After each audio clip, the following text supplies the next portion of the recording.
Welcome back to the Bentonville Beacon podcast. I'm your host, James Bell. In this first season, we've been talking about Bentonville's outdoor recreation industry. And this episode is the final episode of the first season. Next week, we'll bring you our Northwest Arkansas Technology Summit director to talk about that. And then we'll switch to season 2, which will be all about mobility. So get ready to talk about drones, flying cars, air taxis, aerobatic planes, and a whole bunch more. I'm thrilled to have in the studio with me today, Pedro Somarriba, the CEO and founder of Lacaida Ropes, which is making the safest, most beautiful, and most useful climbing ropes in the world. Pedro, welcome to the show. Thank you, James. Pedro, let's get the audience started by getting to know you. What would you like them to know? Sure. As you mentioned, Pedro Somarriba, I first generation born in this country. Both of my parents migrated here in the 1970s, Sandinista Civil War from Nicaragua. Grew up primarily in Florida. So South Florida, went to the University of Florida as a Gator. And then after that, I joined the Army. I signed up to be a Special Forces Green Beret. So I did about 3 years of training, met my wife during that phase.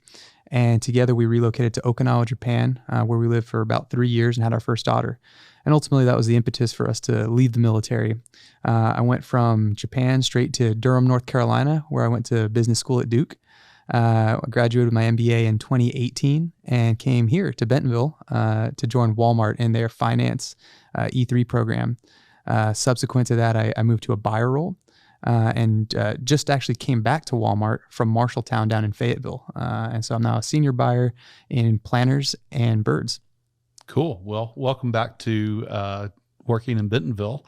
And that's such a cool story. What I didn't hear in there is about where you got started climbing. Can you tell us about your start climbing and about your passion for climbing?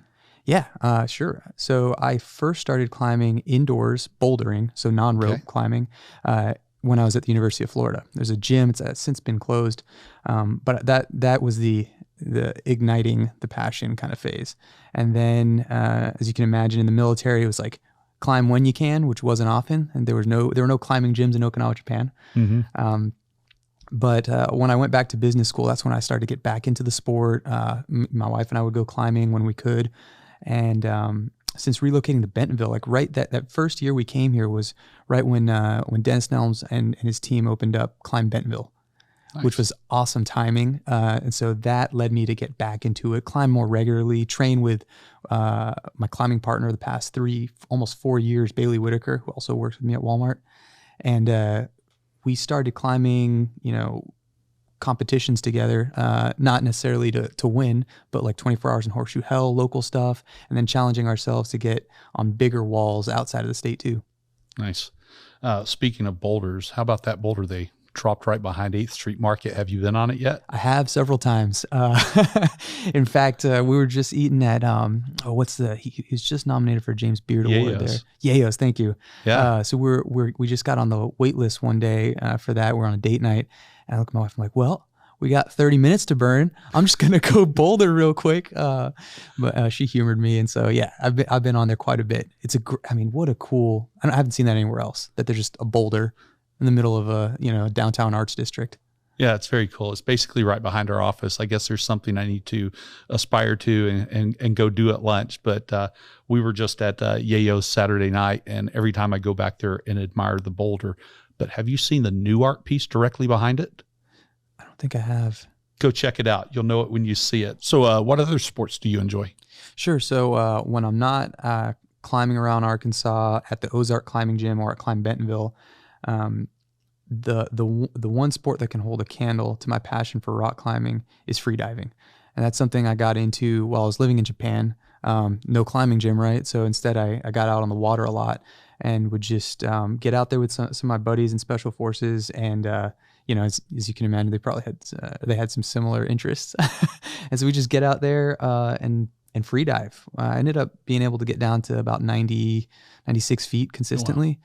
Wow. I never pushed it past 100. You had to go like more than a kilometer out because it's just the way the sea shelf is there on Okinawa. But so you mentioned Horseshoe Hell. What is the 24 hours of Horseshoe Hell? Will you tell us about that? Sure, I'll try and do it justice. So it's a local competition just outside of Ponca, kind of between Ponca and Jasper, Arkansas, at the Horseshoe Canyon Ranch, which is a privately managed dude ranch, but very climber friendly. And so they've been hosting this event for, this is where I'm going to try and do it justice, about somewhere between 10 and 20 years. It's been around for a minute. And it's gained in notoriety and in acclaim over that time too. There's just not a lot of climbing competitions like it. It is like the marathon, the one and only that I know of marathon and rock climbing competitions where you climb continuously for 24 hours. So through the night. And night climbing is its own almost sport, if you will, with a headlamp. So the first time I did it, Bailey and I climbed the 12-hour event in 2019. As you can imagine, 2020 didn't happen. There's no competition. But then we went back in 2021 for the 24-hour event. Wow, that's pretty cool. I watched some videos online. It just looked amazing. The name seems fully appropriate at 24 hours of Horseshoe Hell. Looking at my notes here, I also saw that Outside Magazine called it the world's wildest climbing competition. But I get the feeling that it's because there's so much more that happens there. For example, I hear there's some ridiculously dressed people and ridiculous team names.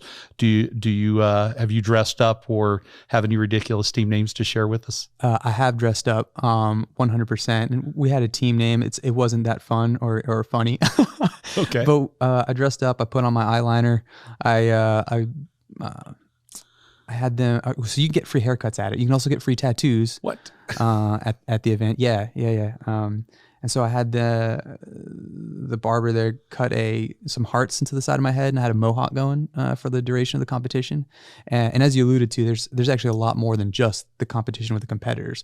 There's a lot of social events like deep water soloing on the Buffalo, nighttime bouldering, scavenger hunts. A lot of sponsors show up. And so actually that's the capacity that I'll be there in this year, is not as a competitor, but as a sponsor. And so I'll be able to hopefully take advantage of a lot of those extracurricular type activities. Yeah, that sounds great. Well, I am in the wrong shape to climb at the moment, but maybe I can come check out your booth and hand out free coffee to the climbers. Take you up on that. Yeah, excellent. Well, before we jump into talking about Lacaida Ropes, will you talk more about the climbing scene in Arkansas and sort of compare that with the rest of the country? Yeah, I'd love to. So Arkansas has a lot of passion, a lot of community in its climbing scene. And that, I think, is ultimately our strength. We don't necessarily have the route count. Mm-hmm. So what am I talking about when I say routes? I mean trad routes, sport routes, different types of climbing with ropes, and then bouldering problems, which are also contribute to the total route count. So if you were to add all those types together, you come up with somewhere between 3,000 and 4,000, like maybe 3,500 routes in the state per mountain project. So if you compare that to a state like California, which has the most out of any state in the union, they have about, I think it's closer to 30,000 routes. Colorado and Utah aren't too far behind, 25,000 and maybe 18,000 apiece.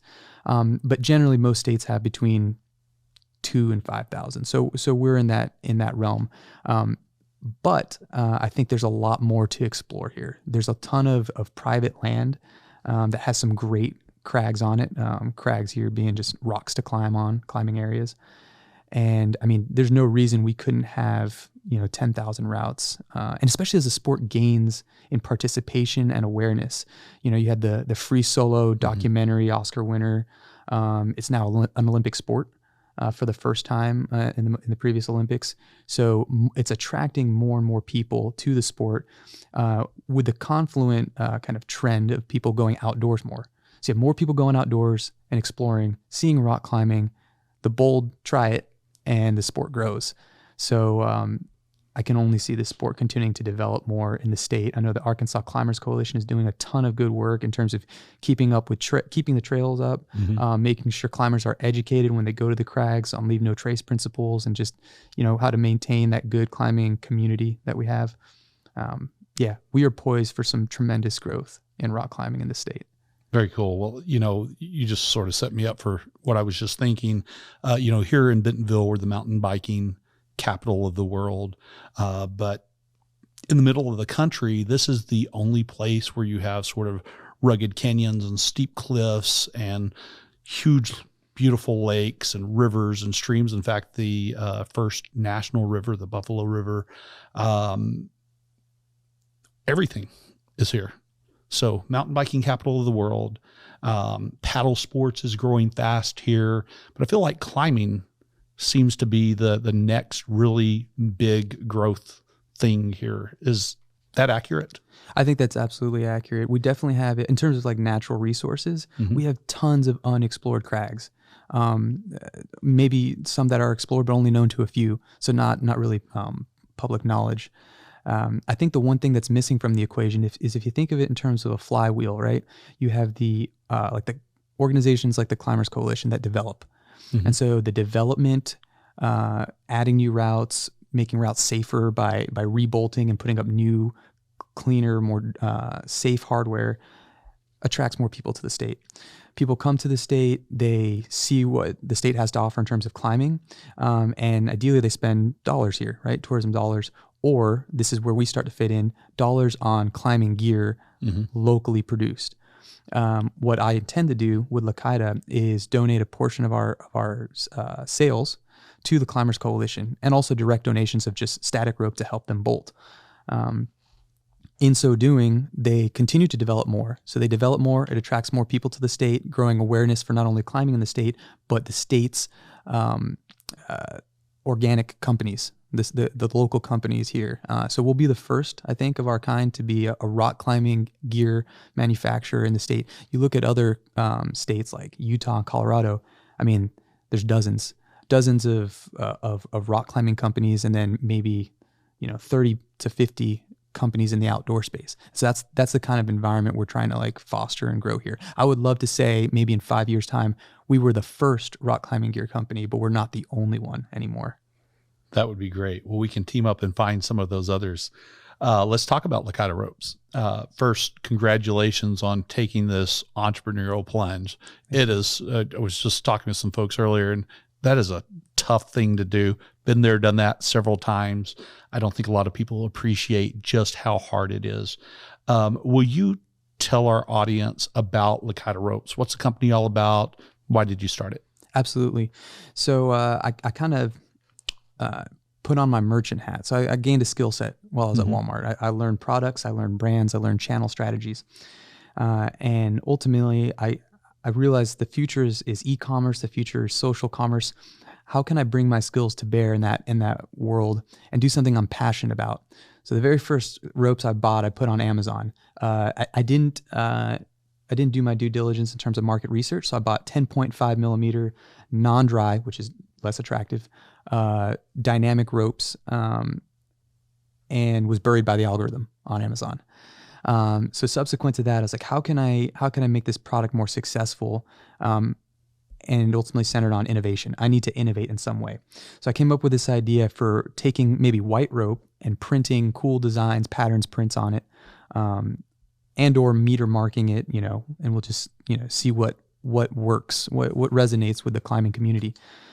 Fortunately, I had a mentor at that time who wised me up. He's like, you're making a life-saving device here, right? This is something that people will trust their lives with. You need to lean into that. How do you make a life-saving device safer and not just more aesthetically pleasing by putting cool designs on it? So that's why we lean into metered ropes. And there was an evolution there. At first I started with vinyl transfers, ended up not being the way to go. And now we print on with permanent ink onto the rope. And so we can use a variety of different rope colors to that end. And ultimately our goal is first and foremost to make this life-saving device safer by meter marking it. You allow the climber to rappel more safely, right? They can count down to the ends of their rope as opposed to, solely relying on stopper knots, which you should always tie a stopper knot. But you also help the rock climbers by, you're essentially giving them a ruler, right? So if they're a first ascent type climber, a developer, and they're bolting routes, well, now they know exactly how tall the route is. Now they know how spaced out their bolts are, which is all useful information to them. The other use is just kind of like it becomes easier for any climber to manage their ropes. A common thing that we do in the rock climbing world is cut the ends of our ropes off when they get worn out. So with the Lacaida rope, there's no need to measure. You just see where it's marked, cut either end, and your midpoint stays the same. The thing to be most cognizant of is that now your rope is 2 meters shorter than it was originally. So that's cool. Yeah. So metered rope. I mean, why didn't somebody before you come up with this idea? Probably the most common question I get actually is, why hasn't anybody done that? And I mean, that in and of itself is a validation for the idea. It's like, yeah, I guess it does make a lot of sense, and that means it'll resonate with people. But we've got a lot more ideas and a lot more to offer than metered rope solely. We're very proud of it, and I think we're launching with 3 products to start. So 2 9.9 millimeter ropes, and based on our market research, basically polling climbers that follow us on Instagram, we understand that that's maybe 40 to 50% of what climbers use. I would say less than 10% use ropes that are thinner than 9.1 millimeter or thicker than 10.0 millimeter. So most are in that 10 to 9 range, and it's kind of almost 45-50% splits between 9.5 to 9 and 9.6 to 10. So we'll be launching with 2 ropes at the top end of that bifurcation, and then 1 rope to launch that's 9.6 millimeter, and next month we'll be launching a 4th rope that'll be 9.4 millimeter, all dry treated, some fully dry certified, all dynamic, all meter marked. We'll have 2 ropes that are completely unmarked to launch. One is a pure affordability play. Like, it's one of the only ropes I know of that comes in a 60 meter that's going to retail for less than $100. So we're trying to make it accessible as well. So there's a lot we're trying to accomplish with this company. Some of it's still very much in the works, like in light of recent policy changes in the United States, we're seriously considering donating a portion of all sales proceeds, not only to the Arkansas Climbers Coalition for development, but to other causes that we feel passionate about in the company: environmental issues, women's rights, and rights for the LGBTQ community. More to follow on that. We haven't hashed out exactly how it's going to work out specifically financially and which causes we're going to donate to, but we're going to make it happen. That's my commitment. I'm pretty confident in saying that. Very cool. So speaking of product launch, today's Monday. We're dropping this episode on Friday. Anything to announce this week in terms of when that product launches? Yes. So June 30th, so that's Thursday, 7 p.m., we will make our website live for shopping and browsing and just joining the Lacaida sea change, if you will. I hope we can make a positive change permanently in the rock climbing world with metered ropes. But beyond, and so I mentioned too that we'll launch that 4th rope. So all of our ropes, by the way, are named after local crags. So the 2 that I mentioned, the 9.9s, are the Fitzgerald. That's our blue rope. It's dry core only. The Lincoln. So the Fitzgerald is named after Fitzgerald Mountain in Springdale, Arkansas. Cool. The Lincoln is named after Lincoln Lake down there by Fayetteville. Those are the 2 9.9s. And then we have the 9.6, which is the Fern, which is on the way towards Fort Smith. And then our 4th rope, that'll be a 9.4 millimeter, is the Throne, as in Sam's Throne. Nice. And then we're just going to continue to expand the lineup beyond that, kind of going down that thickness spectrum towards 9.0. But we have more too in the works. So maybe I can make a quick digression there to the tarps we're working on. So Interform, local nonprofit, given the mandate, how do we make sewn trade an industry in Arkansas, and specifically starting with Northwest Arkansas? So they're an awesome nonprofit, really active in the community, really aligned with our beliefs. They're very active in promoting LGBTQ interests and awareness. And so we're partnering with them on a rope tarp. Essentially, if you look at the market for rope tarps right now, you have really 4 or 5 products. And it's more of a necessity than anything else. You're going to go climb somewhere where it's muddy or there's lots of tree roots or rocks, and you want to keep your rope out of that and preserve it. So you buy a rope tarp, and it's black or gray, and it has whatever brand name it has on it, and that's about it. So we're going to change that game by bringing to market the first tarp that has dye sublimated designs on it. So if anyone's familiar with Rumple blankets, it's not too far off from that. We're going to take these kind of pictures that have been pixelated to look more like a drawn image. The picture itself will be of a local Arkansas crag. So Sam's Throne, Horseshoe Canyon Ranch. And in so doing, we're not only making it a cool thing that goes from being a need to being a want, like something that I want because it looks cool, but everywhere that tarp goes, it's essentially promoting rock climbing in Arkansas, because it'll say on there, like, this is Sam's Throne, this is the person who took the picture, this is the climber, and in both instances, we're going to try and partner with local photographers, local, like Tyler Main, who helped take some of our original content, local climbers like Yuli Garcia, who's the head route setter at Climb Bentonville, and also prolific route developer out just kind of on his own. And that's one thing to understand too about route developers. They're just doing it because they have a passion for it. Nobody's paying them to go out there and set up sport climbs. They're doing it to just grow the climbing community and because they love it. That's cool. So we want to shed light on all of their efforts by putting their names on these tarps and then donating again a portion of the proceeds from the sales to causes that we espouse. That's pretty great. You've taken care of a couple of my questions for me. I appreciate that. Metered rope is a distinct competitive advantage for you. Are there other advantages? And I'll toss this one in there too. Is this patentable? Yes. So beyond safer rappelling, more accurate bolting or route development, and then easier rope management, that really kind of sums up. We're still learning though. Sure. When I first launched this, James, I knew about one of those. And so in interacting with the community and getting the rope out there and letting people try it, that's where I get the feedback. It's like, what this is really useful for is bolting. And it's like, oh, wow, yeah, that makes sense, because you're basically taking a ruler up on the rock with you. But it is patented. So we filed patents. One of the first things we did. And again, so we were part of the GORP incubator. I can't believe it's taken me this long to mention that.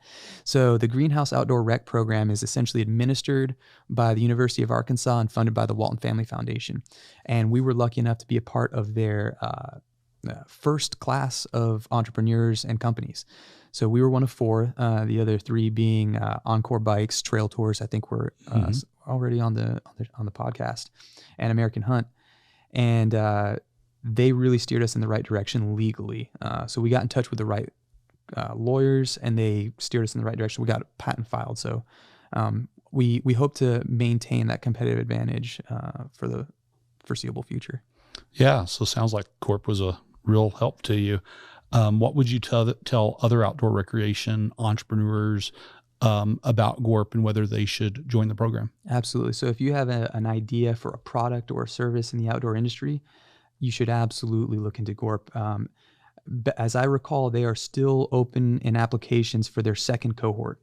I mentioned that they'll put you in touch with the right legal resources, marketing resources, the Arkansas Small Business team down in Fayetteville. But there's also $15,000 in non-dilutive grant money, which was, for my company, which is a product company, you can't buy inventory or raw materials if you don't have the funds. So it was instrumental in helping us get started. And I'd encourage anyone who's interested to apply.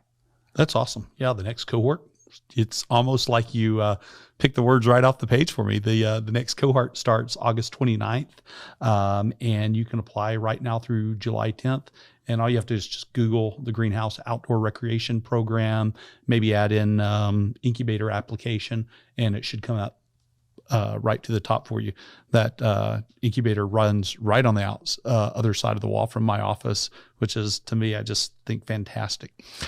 Will you tell me a story, something that's happened to you here in Bentonville where you thought, wow, that's a hashtag because Bentonville moment? And it can be a story or it can just be a moment. Mine, I've got a couple of them. One of mine is the first time I saw a bike detour sign. Yeah, absolutely. So I think the first thing that comes to mind is actually Fitzgerald Mountain. So also known as Bayari Bike Park, really popular for mountain biking. But within the past year, it's seen quite a bit of development for rock climbing, which is amazing because these outdoor rock climbing routes are within a 15-minute drive from downtown Bentonville. the accessibility, I think it's a game changer, right? And instead of going, 2 hours into the Ozarks to find like Sam's Throne or Horseshoe Canyon Ranch, if you're just curious about rock climbing, or maybe you've been a gym climber and you want to start going outdoors, but maybe you don't have the time or the willingness to commit to a full day event out there. Now you can go try out sport climbing outdoors 15 minutes away. And so that was kind of one of those moments, specifically the hashtag. What was that moment? So I was out there climbing with Bailey again. I mentioned my rock climbing partner and our buddy Wes, and we've been climbing now for a couple of hours. A couple of other climbers have come out, and all of a sudden we start seeing cyclists and then we realize that the trail we hiked in on is mountain biking trail. So you have mountain bikers just zooming past the rocks that we're climbing on, and it's just, where else are you going to find that? Like back-to-back rock climbers and mountain bikers using the same natural resources and just enjoying the outdoors. That's pretty cool. Hey, if somebody wants to find you or Lacaida Ropes, how do they do that? Sure. So Pedro at LacaidaRopes.com. Our website is LacaidaRopes.com. We're on Instagram at Lacaida Ropes. We're on Facebook at Lacaida Ropes. Just please reach out. And I mean that. I want to hear from everybody, but in particular the climbing community, because that is who we're ultimately serving with this product. That's who we ultimately look to. That's who we're trying to serve, not only with the product, but what we develop, what we work on. What causes do you feel passionate about? That will help guide our strategy for how we're going to make these donations that we siphon off from our sales. So, yeah. Very nice. What should I have asked you that I did not? More about the tarps. Let's talk a bit about the tarps, because we're gonna do this launch. So we've already kicked off the project with Interform. We should culminate it in August. So we'll be looking to release the first 3 designs in August with the rope tarps. But we're going to move beyond that. So there's something really exciting in the works. And if you can imagine, first I'll just tell you what it is. We're going to take rope tarps, and around the edges of the tarp itself, we're going to look to stitch in LED lights, so that you could essentially like grab the corner of the tarp, press a button, and it illuminates the whole tarp. So now you have this lighted surface on which to climb. Maybe it's an outgrowth of Horseshoe Hell, or maybe it's just the climbing community in Arkansas, but there's a lot of interest and a lot of people out there climbing at night. And so this is a game changer. There's nothing like this on the market. And so I hope to continue to innovate in that way, just make climbing, by making it safer, we're also making it more accessible. Because it just kind of eliminates some of that fear. In particular, climbing at night. Well, now you've got more lights out there. Now you feel a little bit more comfortable, maybe. And if that encourages more people to get out there and join the sport, all the better. This is really cool. This is very entrepreneurial, right? You're changing things that have been around probably decades. I don't know enough about the space to know this for sure, but I'm guessing probably for decades without much, if any, change at all. And you're not accepting that things are the way they are. You're instead saying, I can actually make it safer and also make it cooler and more beautiful at the same time. I think you just reminded me of a story. I'd love to tell it real quick. Yeah. So I was at Horseshoe Hell 2021, and they're giving away stacks of these magazines. They're just having them in a big bin, like, take, please, these are free. So I start looking through them, and they're rock climbing magazines that go back into the 90s and maybe even the late 80s. I'm like, this is just kind of really cool from historic record. At the same time, I have this Airbnb that I'm trying to rent out in Jasper, and we're renovating it. I'm like, oh, these will look so cool on the shelf. So I put them in the Airbnb. And so one day I'm in there, I'm flipping through them. And that's ultimately where I first noticed what my innovation was going to be with the rock climbing rope. You look at, a prolific, well-known climber like Lynn Hill, and she'd been climbing across decades. And one thing I noticed from one magazine to the next, as you go, in timeline progression, her rope really didn't change. Like it looked the same in the 80s as it did in the 90s, et cetera. I was like, well, maybe that's where, maybe I can do something around the way it looks. And that was the first kind of aha moment with the design of the rope. The metered rope came later, but it was ultimately kind of like that confluence of just giving away magazines at Horseshoe Hell and then kind of look at them later. And that's where the idea came from. Often where innovation comes from, it's these random collisions and moments. One more question I didn't tell you about. Okay, so if you had a superpower, and that superpower came with a limitation, what would it be? And while you think about it, I'll tell you real quick what mine is. Give you a little bit of time by telling you that mine would be, if I was watching a sporting event, I could pick up a remote and click it at the TV, and it would take me into that sporting event. My limitation would be that it would also drag somebody in, not of my choosing, who absolutely hated sports and was in my ear about it the whole time. Gotcha. I've been watching a lot of Stranger Things. So this is probably an outgrowth of that, but it would definitely be telekinesis. Okay. And maybe the limiting factor would be I could only use it for non-selfish purposes. So that would, I don't know, maybe keep me honest. That's great, man. That's fantastic. Well, Pedro, thank you so much for taking the time to spend with our audience today, talking about yourself and your story and Lacaida Ropes and your passion for climbing and what's happening here in Bentonville and Northwest Arkansas and across the Ozarks. Absolutely. And if I can just make a quick plug, big thank you to Andrew Gibbs Dabney at Lives In for being my mentor in the GORP program. Also Monty Burns from the University of Arkansas, professor of mechanical engineering. Jason Groves and Dennis Nelms, each respectively the leader of Climb Bentonville for Dennis, and then Ozark Climbing Gym, one of the oldest gyms, not the oldest. I learned there used to be a chicken shed in Arkansas or here in Northwest Arkansas that was essentially the first rock climbing gym, not in operation anymore. But Ozark Climbing Gym, besides that, is the oldest standing gym. And so both those guys welcomed me into the climbing community and really helped put me in touch with other resources. And then David Thompson from the Arkansas Climbers Coalition for being an advocate for Lacaida and just also helping me get plugged in with the community. Good deal. Nice job.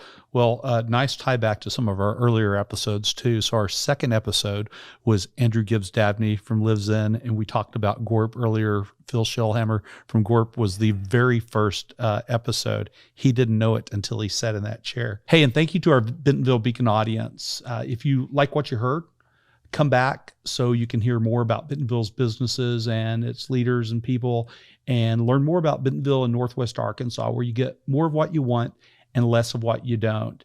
Check out BentonvilleEconomicDevelopment.com for more podcasts, or check out the podcast and subscribe on your favorite podcasting platform.